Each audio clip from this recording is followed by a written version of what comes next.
For a normal eye, the far point is at infinity and the near point is at 25 centimeter in front of the eye.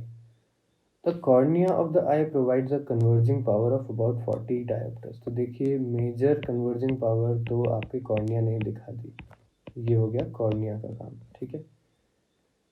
And the least converging power of the eye lens behind the cornea is 20 centimetre.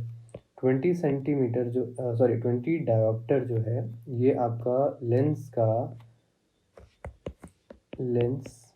का minimum power आ गया, ठीक है, minimum power. अब आपसे पूछा है कि from this rough data estimate the range of accommodation of the eye. तो यहाँ से हम लोग कैसे कर सकते हैं? अब देखिए फार पॉइंट हमको बोला हुआ है, फार पॉइंट आपका है इन्फिनिटी, नियर पॉइंट आपको बोला हुआ है 25 सेंटीमीटर, ठीक है।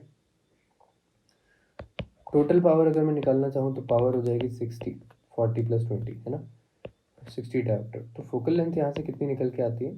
फोकल लेंथ आपकी आ जाएगी 1/p which is equal to 1/60, पर ये मीटर्स में आएगी तो 100/60 कर देंगे तो सेंटीमीटर में आ जाएगा।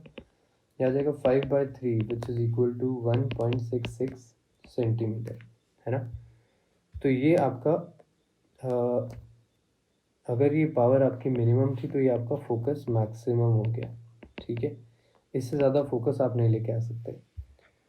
अब हमारा नेक्स्ट पार्ट है ये चेक करना कि 25 सेंटीमीटर वाले केस में आपका फोकस कितना ज़रूरी है, कितना चाहिए हमको, ठीक है।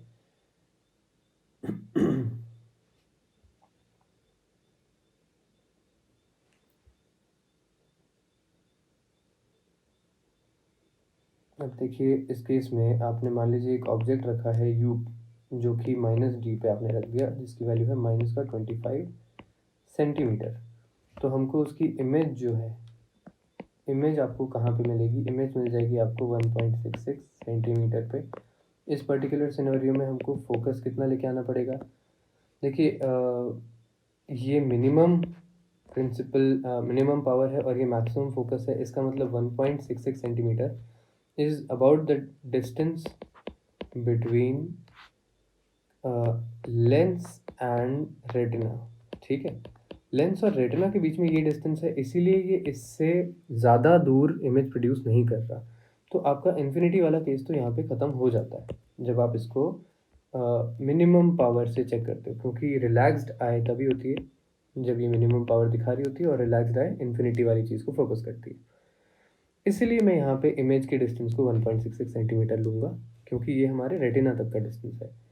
इस पर्टिकुलर केस में हमको फोकस जो रिक्वायर्ड होने वाला है वो हो जाएगा 1/v - 1/u, और ये हो जाएगा 1/25 भी प्लस का हो जाएगा माइनस माइनस से, और यहाँ भी प्लस का आ जाएगा 1.66, जिसको हम लोग लिख सकते हैं 5/3। तो यहाँ पे आपका 25 नीचे और 15 + 1 25 नीचे 16 ऊपर, ठीक है।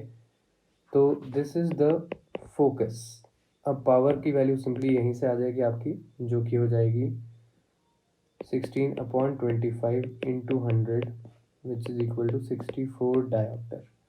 64 डायोप्टर अगर आपकी पावर है तो इसमें से 40 कौन दे रहा है? कॉर्निया, और बचा हुआ 24 कौन दे रहा होगा? लेंस, ठीक है। अब हमारी पावर ऑफ अकोमोडेशन क्या हो जाएगी? पावर ऑफ अकोमोडेशन जो आपकी हो जाएगी वो हो जाएगी 20 डायोप्टर टू 24 डायोप्टर। इस तरीके से इस क्वेश्चन को आप सॉल्व करेंगे, ठीक है। 24 डायोप्टर, ऑलराइट। चलिए